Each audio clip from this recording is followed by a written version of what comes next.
What's the nature of your emergency?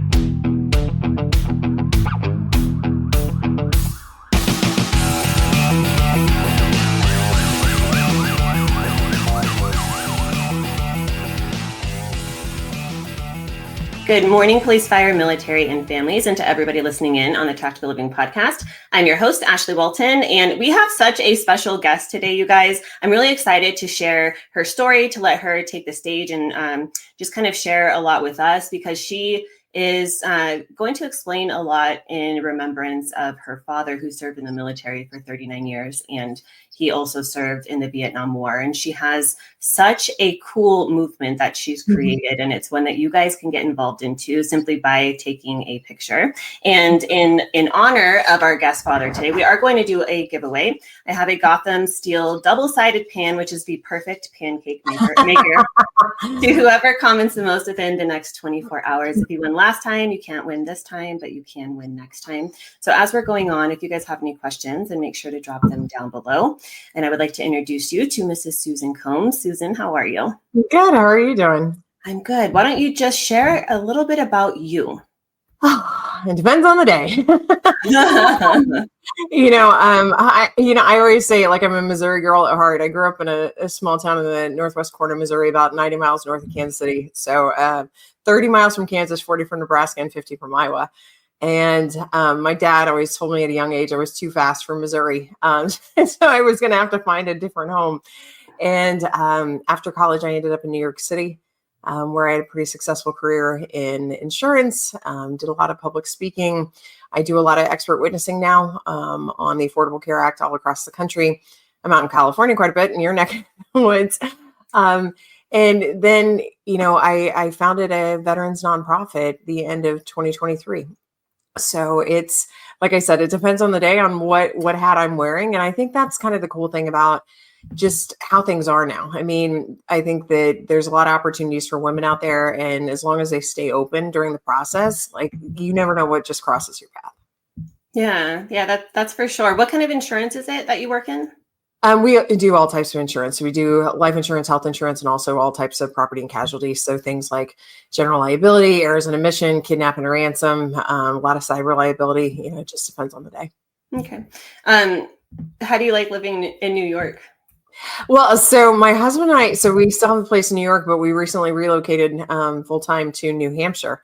So after being in New York City for about 24 years, we've come up to a small town of about 11,000 people in New Hampshire. So I still have to get my city fixed. So I still go back to New York about every 4 to 6 weeks to kind of fill my cup, because I think that's very important. And I think you have to kind of know who you are as a person on, like, do you need the city? Do you need the country? Do you need a mix of both? And that's definitely what I need. Yeah, I totally get that, because we live in Southern California, but in the middle of nowhere. For that reason, we have property and a horse, chickens, peacock, so all of them things. So it's cool. So I want to know a little bit about your childhood as a segue into introducing your father. So I'm the youngest of 2.5 kids. My father was married previously and had my older brother, and then he met my mother in 1971, and then they were married in 1972. Got married in Washington D.C. and then relocated to Missouri, where my father finished law school. And everybody says, what's a good thing about a small town? Everybody knows everybody. What's a bad thing about a small town? Everybody knows everybody. So I graduated high school with 15 people, including one of my cousins. But grew up 6 miles from the family farm that my father was literally born on. And the upbringing I had, I mean, my father, his civilian life, he was a judge, and then he was I have to correct you a little bit on his military. He was 39 years and 4 months. I mean, he would be shaking his fist from heaven if I didn't give him the 4 months. But we really got the best of both worlds growing up, because my parents raised us to show us the world. We got to go to Europe quite a bit. And when my dad was working there and things like that. And, but they basically said that the world is bigger than your backyard, but if you decide to come back to your backyard, there's no shame in that. So we were really not confined by our boundaries. And so they encouraged us to figure out what was going to work for us. And one of the things I think I've appreciated more and more the older I got is my two brothers and myself are very, very different people. And I remember one of the last times my dad got mad at me before he passed was, we were having a conversation about something, and he said, "Do you know how hard it is to be the father of three entirely different children?" Mm. And I never really realized that. I mean, when they have such different personalities, but they always made the crime fit the punishment fit the kid, because what worked on one of the boys was not going to work on me. And I always thought that was cool that they could understand that and kind of adapt as they needed to. Yeah, that's really interesting. So I know that he was a general in the military, and so I'm just wondering what that was like for you, especially as a girl in the home. We had white glove test in our rooms. We had a demerit system growing up. I don't know. Like, it's just, I think sometimes, and I'm kind of I'm going to be 40. I'm 45. I'm going to be 46 in May, and it was a different time to grow up. And, but I think I had like the older parents per se. I mean, a lot of the kids that I grew up with, their parents were 10 years younger than my parents. So what that afforded us is having our parents had a little bit more maturity. And to be honest, they were more financially secure, to be able to expose us to different things. And so I thought that was really cool. I mean, I grew up in such, white bread America in Missouri.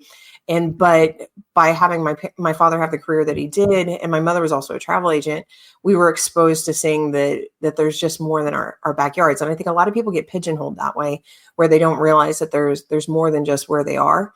And I think it's very important to surround yourself by different types of people and different opinions, because that just makes you a more well-rounded individual.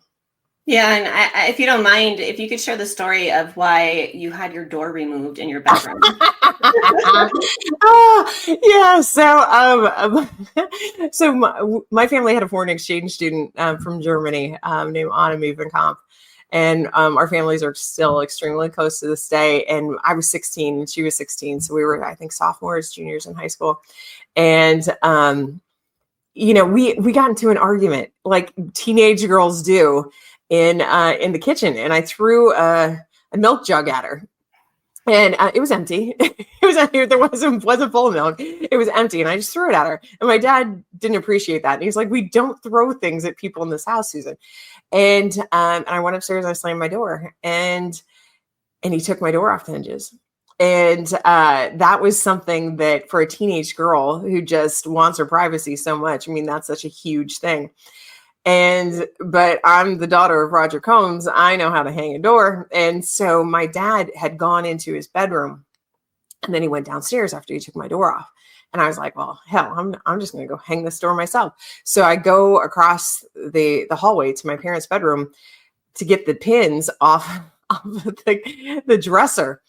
And they weren't there. And I'm like, son of a bitch, I'm going to get caught. And so I'm creeping across the floor into my room. And from the bottom of the stairs, I hear my dad's booming voice with holding the pins in his hands. And he's like, "Looking for these, little girl?" And I was like, "Oh, I was going to the bathroom." And so that was the thing. My dad was a smart kid and a clever kid. And I was so much like him. And so he had my number, because it was exactly what he would have done as a kid.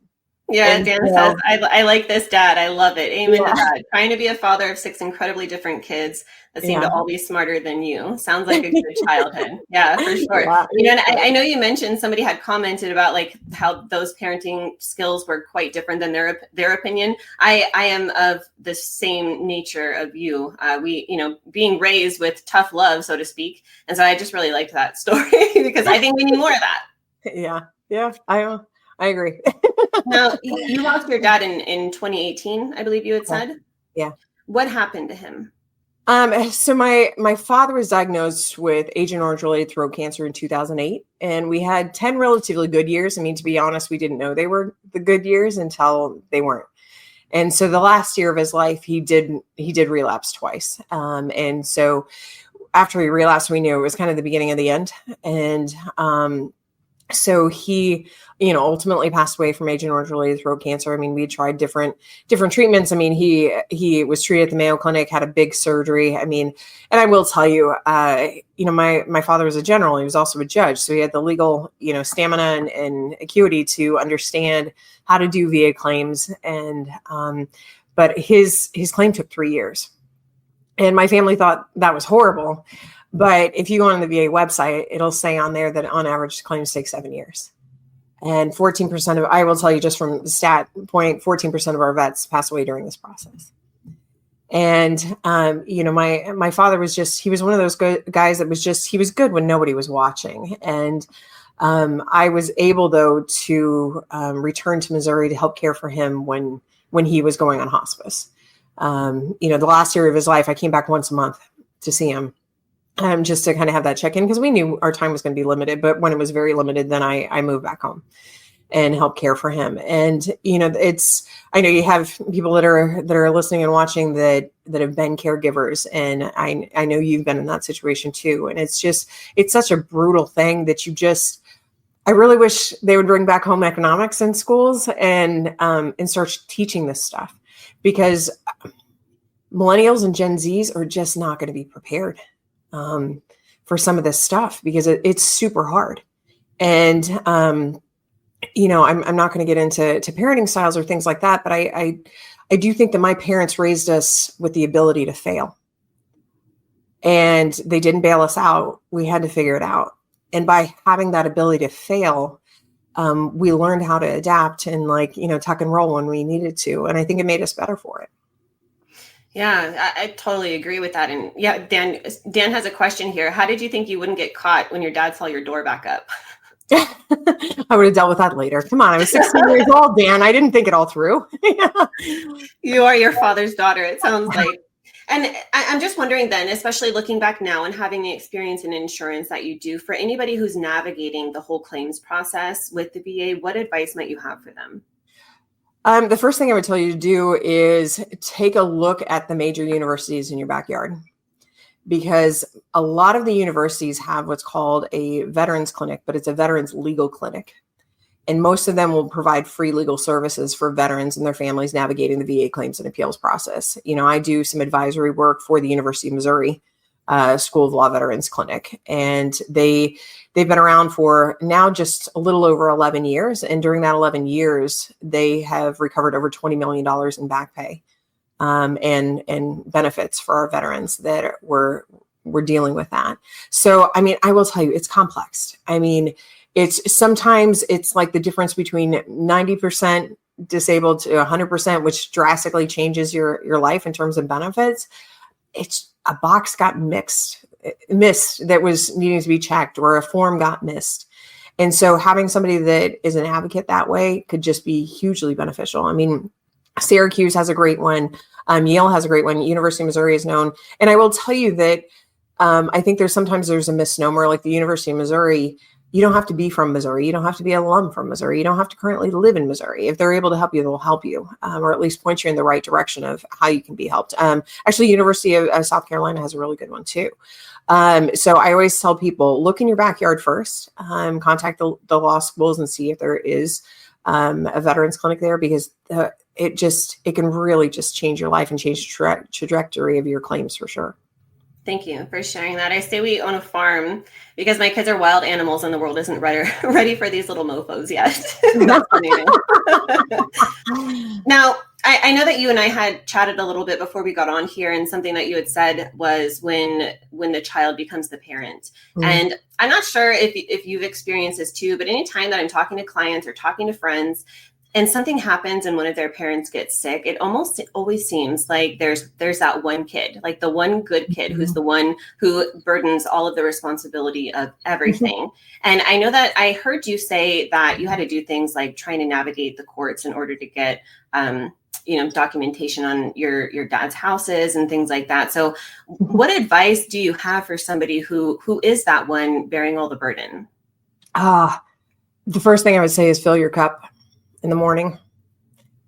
Because if you're a caregiver in any capacity, or you're exactly right. There's always one kid that steps into those shoes. I was that one kid for my family. My brothers would tell you they knew I was that kid at 10. It's just how it was. And, and I accepted that. I will tell you that probably the last month of my dad's life, we had some really, really hard, deep conversations. And I remember him saying to me, he's like, it's going to be so much on you. And it was, and it continues to be, 6.5 years later. But I had a good teacher in my dad. I really, really did. And, but I still go back to filling your cup. I mean, even when I was a caregiver for him, I would go work out every single morning after I checked on him. Because I knew if I had to give it all away the rest of the day, at least I started off with a surplus for myself. And I think as a caregiver, you can sometimes feel guilt over that because this person that you love so much is dying in front of you. And so you don't want to put yourself first because you think that they need, but you know what? You're not going to be very helpful to them if you're worthless. I mean, if you're exhausted. So I would check in with friends when I needed to check in. I had friends that would just let me call and I would just say hi, and then my voice would break and I would just cry, but they were okay. And I had those friends that could just almost go on autopilot with me and just talk. And because they knew that's what I needed, I just needed to hear somebody talk to me. And then when I was able to talk, then I would talk. But I will say that with my dad, the year before he passed, he and I sat down and we spreadsheeted everything. And because he was going to have a surgery and we didn't know if he was going to be able to speak after the surgery. And so I got all the passwords. He told me who the plumber was, who to call of his friends when I had questions on VA benefits, who to sell the guns to, who to sell the Winnebago to, who to go to for taxes and farm work, because we have 2 farms back in Missouri too. And so we went through all that stuff. And oh my God, if I didn't have that, I would have been so lost. So you got to be brave. You got to ask those questions that you don't know if you're going to be ready for the answer. And, asking those questions and spreadsheeting that. And then we sat down again after he, probably, I think it was about 4 months before he passed, we sat down again when we knew this was going to be the end and filled things out a little bit more. And it was things like, where do you want to be buried? What do you want on your headstone? I mean, I will tell you that my brothers and I laugh because I forgot until the day he passed away. I sat down and I opened the spreadsheet to look at everything in the afternoon, and I laughed. And my brother Matt was like, "What are you laughing about?" And he said he wanted his dog buried at Arlington with him, and I forgot about that. And my dad's dog is still alive. I will tell you that. And my brother's like, "You're good, but you're not that good." And I was like, "Oh, you just watch me." I said, the dog will kick off before mom. I was like, I'll get the dog cremated. Then mom kicks off. I was like, I know the county coroner. I was like, I'll give the dog's ashes to the county coroner. Shake, shake, shake. They're both in Arlington together. That's smart. Yeah. So it's just like, you also have to find the humor when you can. And because the endorphins and the joy and my niece was a year old when my dad passed away. She has no idea how much she helped us during that time because she was just a baby being a baby. And so finding those things, I always tell my friends that are going through it, I was like, find a baby, find a puppy, go connect with one of your friends, go to the gym, do something that's going to be good for you. Because it's just so important when you got to give it all away. Yeah. And thank you for sharing your vulnerability too. And I was listening to another one of your interviews, and I think you inadvertently shared a little tidbit of wisdom. I'm not sure what it is when somebody close to us passes away to where we always feel like we have to be by their bedside. And I know from how you've shared the story of your father, and it was certainly the same for me with my mom, watching my mom die and being there with her in that moment was one of the greatest privileges of my life. And something you talked about was letting go of feeling that need to have to be there in that moment. So can you kind of strategize with us? Yeah. And as you mentioned, I mean, I was there when my dad passed, but I knew that, I basically, moved the entire summer to Missouri from New York to help care for him. But I still had to go back to New York from time to time for work stuff. And so every single time I got on, I remember the first time I had to get on the plane, I just bawled. It just like, I was like, oh my God, what if it's it, and I'm going to miss it. And so you do have to kind of have a talk with yourself And you do have to be okay, because I knew it was a coin flip every time I got on a plane, because I travel a lot for work too. So it's just like, I knew every single time I had to get on a plane, it could be it. And so I knew before I left that house, I'd be okay with it. And, I don't know if I can say it. I'm sorry. My dad said to me, probably a few weeks before he passed, because he was so tired and he was sleeping. And it was a day I was going to be leaving. And he said, I'm afraid I'm going to be asleep and you'll never know how much I love you. And how much it meant to me that you've been here. So I think when he said that to me, it gave me, oh God, I haven't fucking cried on an interview so long like this.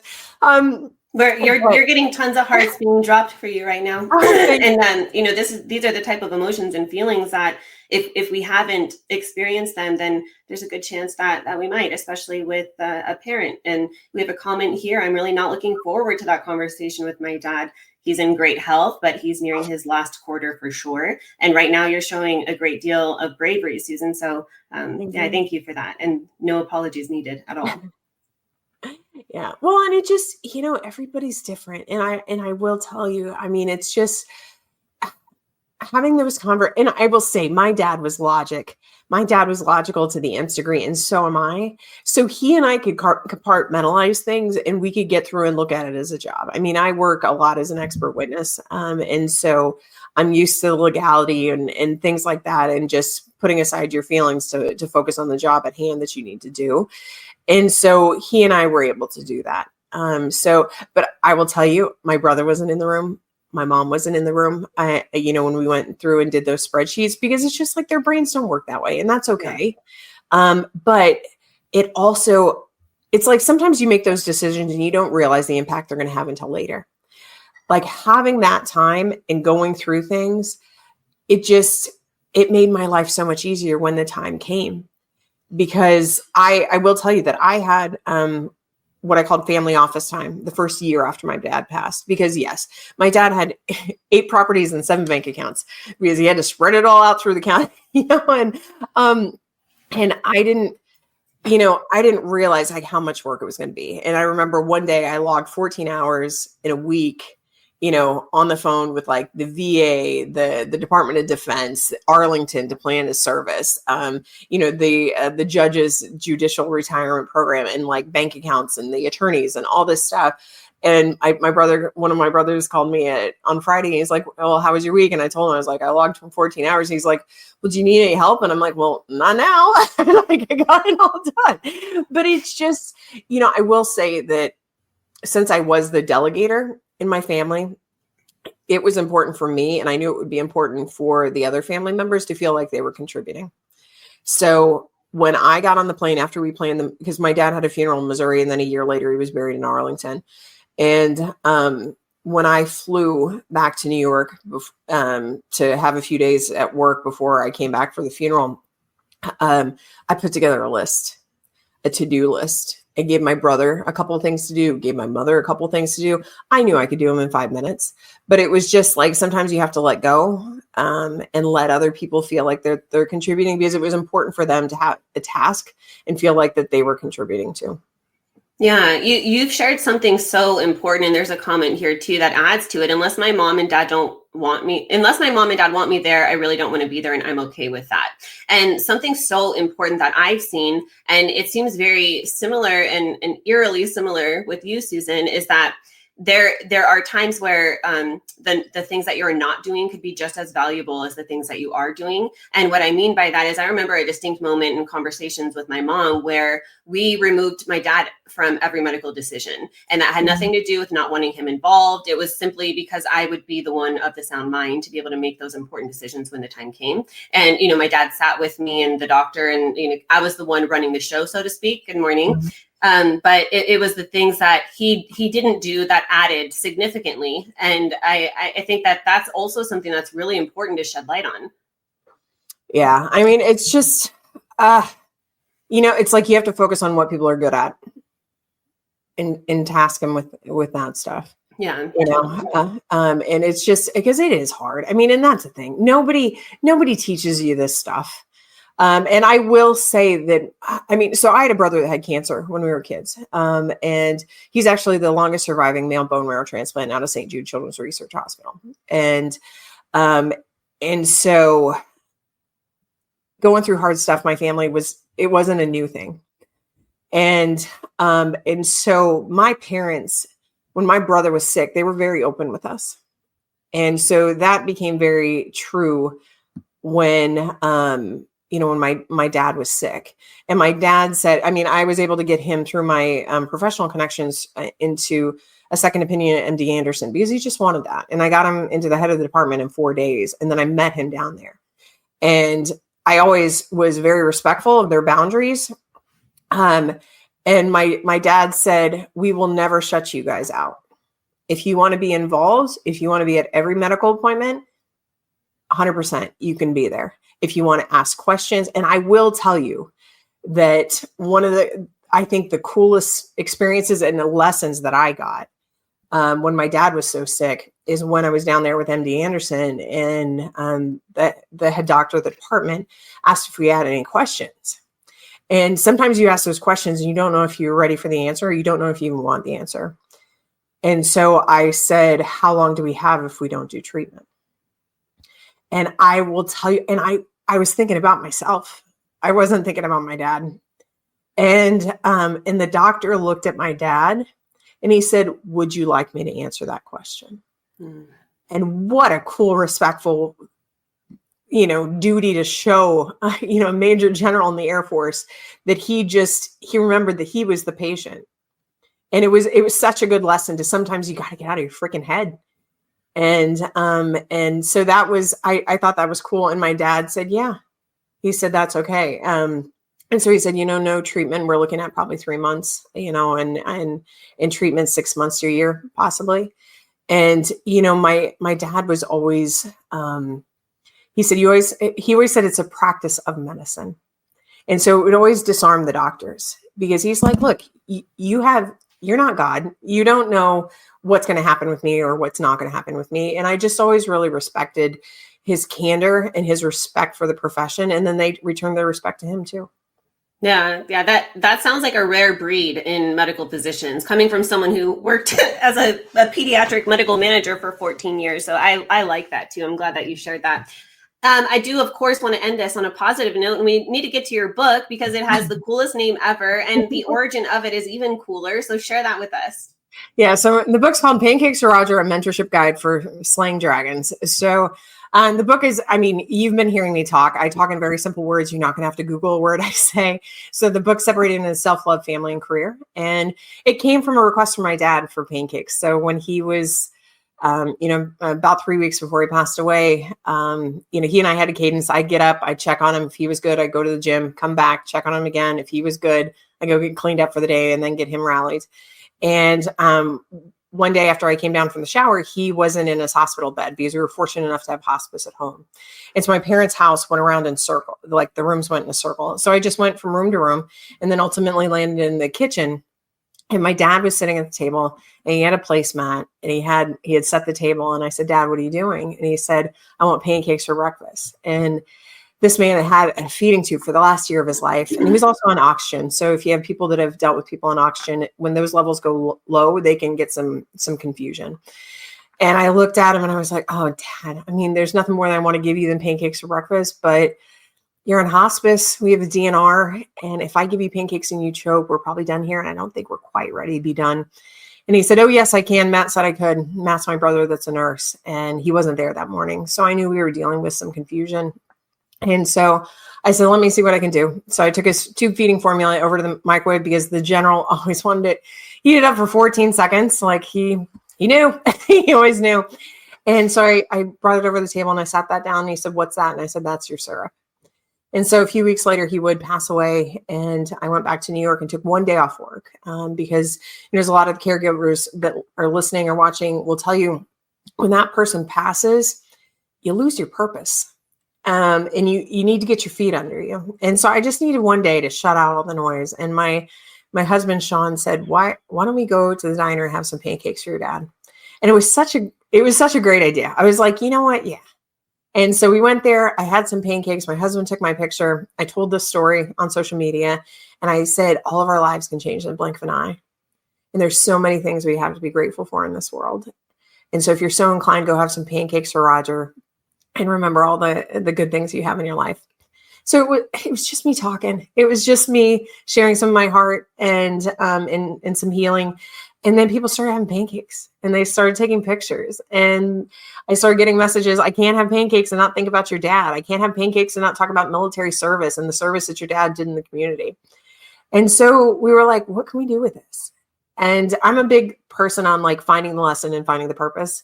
And so my father's birthday was February 22nd. And so what we started doing is every year in February, for every pancake loving picture we get on social media, tagging our social media accounts or using the hashtag Pancakes For Roger, we make a donation to the Veterans Clinic that I was talking about previously. And, we just finished our 2025 campaign. And last year we had 857 pictures. This year our goal was 1,000, and we got 1,142. And so we surpassed our goal.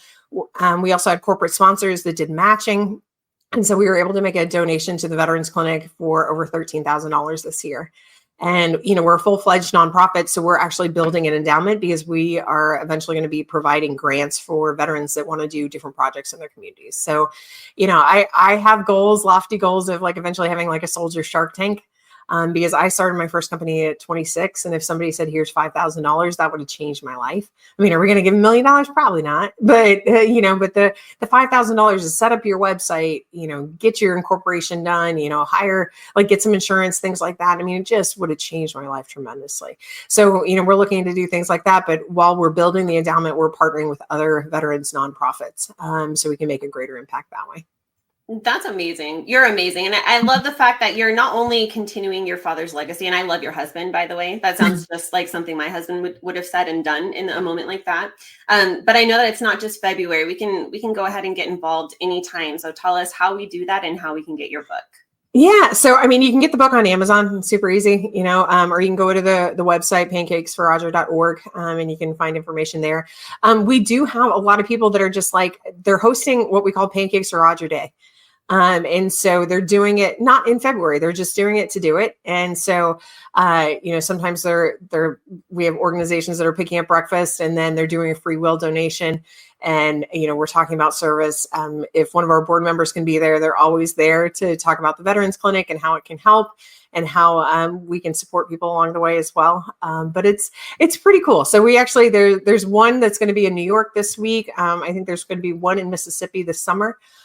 So it's just been fun. So yeah, and one in Portland, Oregon is going to be this summer as well. So that's amazing. You guys, as you listen to this, I know that a lot of you like your pancakes. So go ahead and just think of Roger when you do. And at the very least, thank you, Clint, for putting that there. At the very least, go ahead and then hashtag Pancakes for Roger when you post your pictures on your socials. Thank you, everybody, for tuning in. And Susan, thank you especially for spending time with us this morning. Thanks, Ashley.